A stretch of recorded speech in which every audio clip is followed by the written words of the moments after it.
Hello everybody, it's Mike again. We're going to do just kind of a quick overview of what you're going to find or learn in chapters 1 and 2 of your text book, chapters 1 and 2.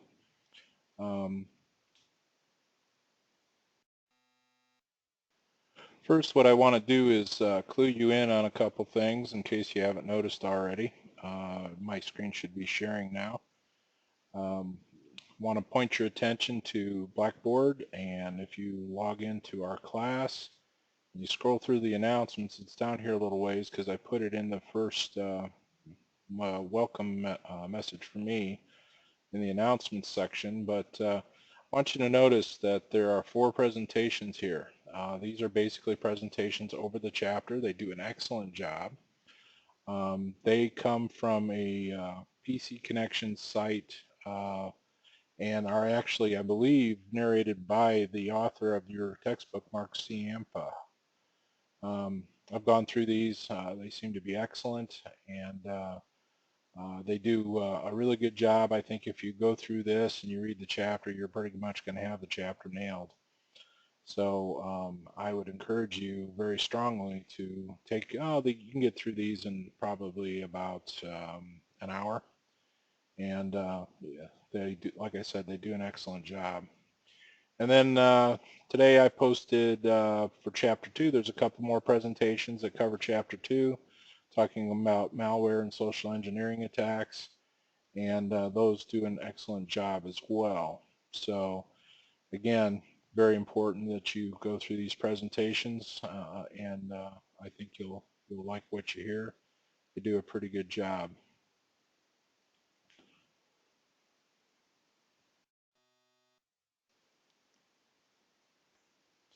Okay, so in your textbook, just talk a little bit about the objectives of the chapter. The first chapter in most textbooks is kind of a, PR type of chapter, get you all excited and enthusiastic for the learning they're about to bestow upon you. And what they talk about in chapter 1 is really just describing what the challenges are today of securing information, and it is a big challenge. As I work in my business on a day-to-day basis, a great deal of what we're dealing with is to either secure a network environment or to mitigate a breach of security, or to develop new layers of security for an existing network. So it's a very much a large part of an IT infrastructure these days. And they talk about information security and explain why is it important, and they talk about the CSIA, which is confidentiality of information, integrity of information, and oh gee, the third one just kind of escaped me. What is it? Hang on, I'll get it.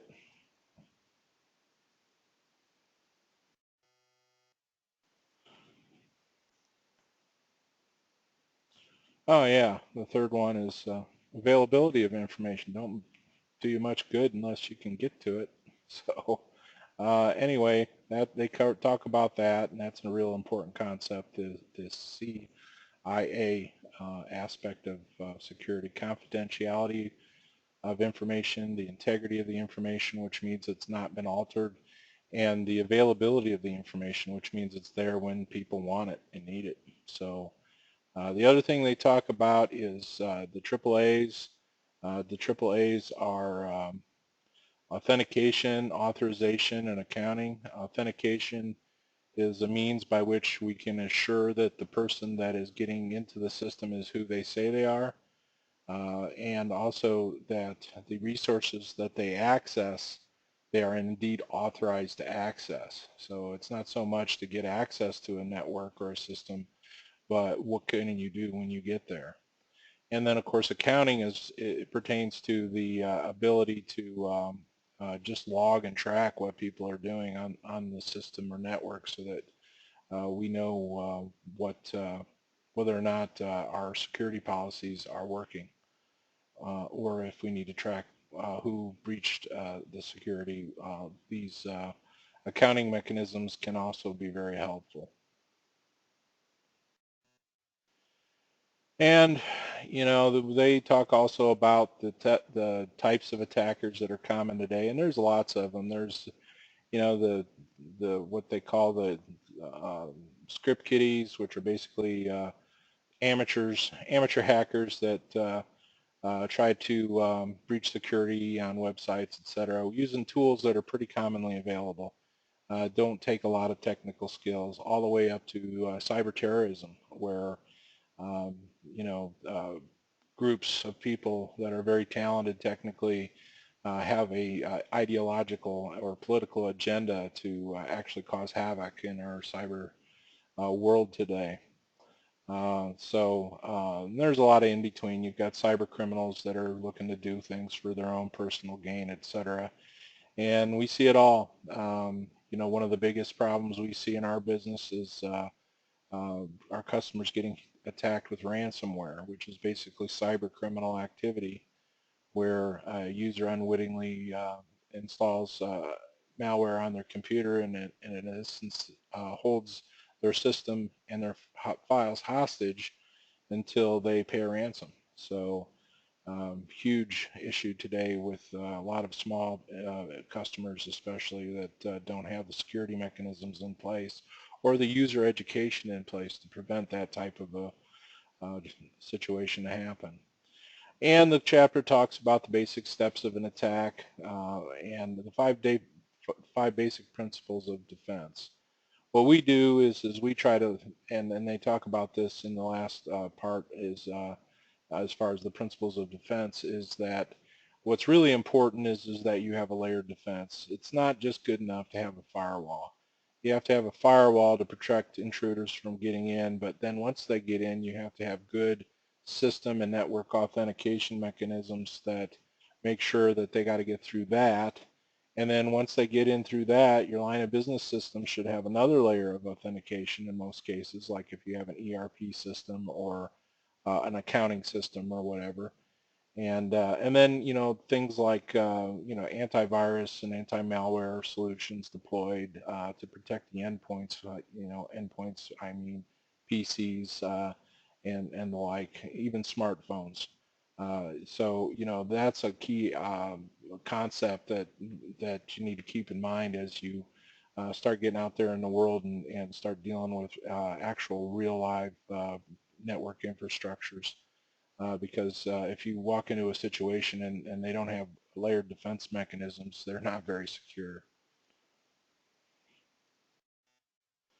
So in general, I just would make a couple comments because a lot of this detail is covered in the presentations that I showed you the links to here when we started this. But what I've seen in the last 10 years is I've seen basically cyber criminal activity and cyber terrorism and that sort of thing just explode in the last 10 years. It's a lot scarier out there than what you might imagine. If you were to monitor any typical firewall, and if you can imagine that firewall being your front door, um, basically the way to think about it is that your firewall is combating intruders almost constantly. If you could imagine if you were sitting in your living room and looking at your front door and it was jiggling constantly because bad people were trying to see if it was open or not. That's what's going on with our firewalls these days. Also, it's been several years now, but cyber criminal activity now surpasses worldwide in financial dollars the drug trade that goes on throughout the world. Uh, being a child of the 70s, I'm pretty amazed at that, but at any rate, that's the world we're living in right now. There's a lot. One thing they don't talk about in this chapter that I've seen happen or heard of happen quite a bit is that of extortion. Ransomware is a form of extortion, but there is a lot of extortion going on out there where uh, whether it's organized crime in some country overseas or wherever, but they'll basically say, hey, if you don't pay me a big chunk of money, and sometimes it's into the hundreds of thousands of dollars, I'm going to launch an attack on your website that you use for e-commerce. So you either comply or I'm going to shut you down and you're going to lose thousands or potentially millions of dollars. Big online retailers like Amazon and eBay and places like that, they have to deal with this all the time. Their security measures are just unbelievable in terms of being able to deal with that. And they'll talk about some of this when they talk about distributed attacks, where there are basically botnets out there where basically these criminals they basically infiltrate PCs all over the world, and some of these botnets are purported to be in the millions and millions of machines, and basically they have a command and control where they can launch these botnets to attack a specific website. And what happens is that they're throwing all this bogus traffic. Could be just something simple as a ping command at a particular website, and because it's getting hit from a million different or millions of different computers all over the world, what happens is that website gets overwhelmed and basically shuts down, or the performance is so bad that they can't operate efficiently. So if you're ever on eBay or any of those sites and this website goes to the crawl but the rest of your internet is good, they may be experiencing a distributed denial of service attack to try to shut down or to create havoc in the operation of their e-commerce site to to hopefully get a payment of a ransom or something of the like. Another one that's actually happens more than you think is that you'll get an email from somebody that says, hey, at work, and they'll say, hey, I just downloaded a whole bunch of let's say not appropriate material on your computer, and unless you pay me so much on this PayPal site or Bitcoin site or whatever, I'm going to send it all to your boss under your email. Well, when one of these criminals sends out 100,000 of these emails to various lists of emails that they've obtained on the black market, all it takes is 4 or 5 people to cough up $500, and that's a $2,500 payday. So lots of that stuff is going on.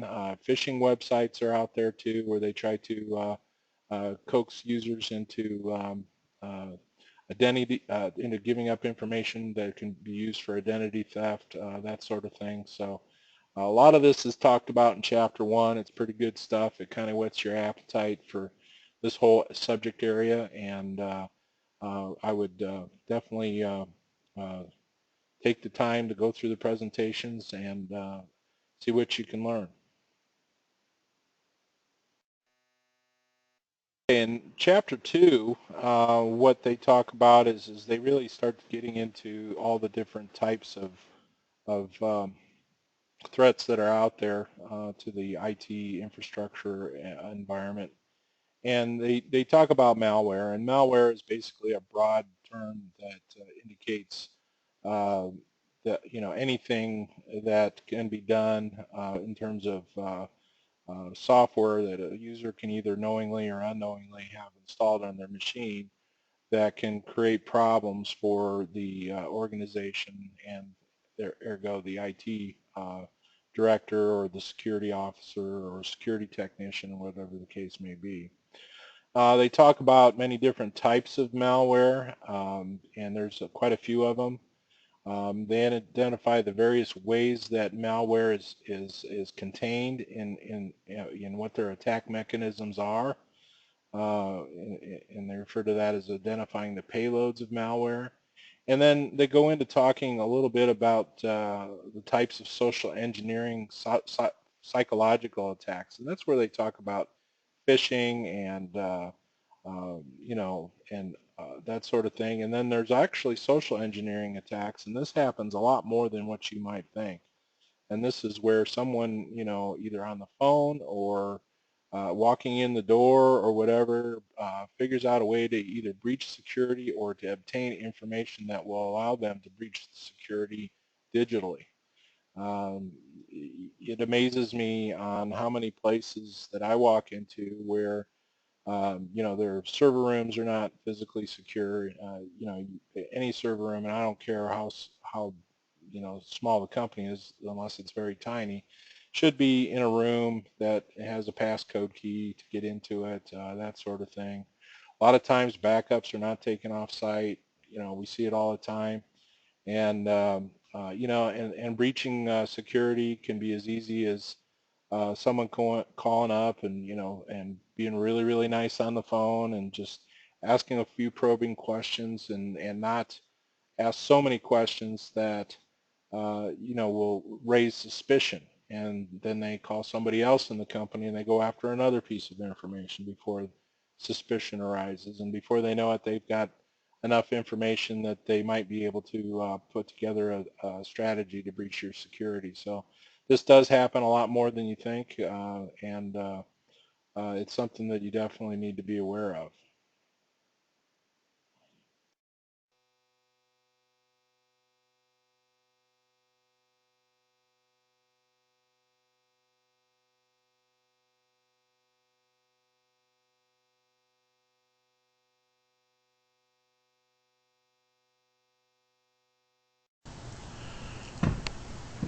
Okay, so the author also goes on to talk about the different types of malware.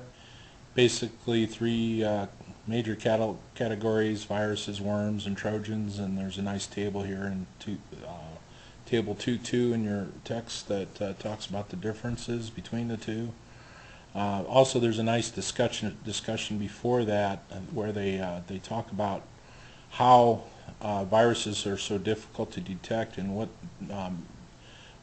methods that are often used to make them difficult for a virus scanner to detect.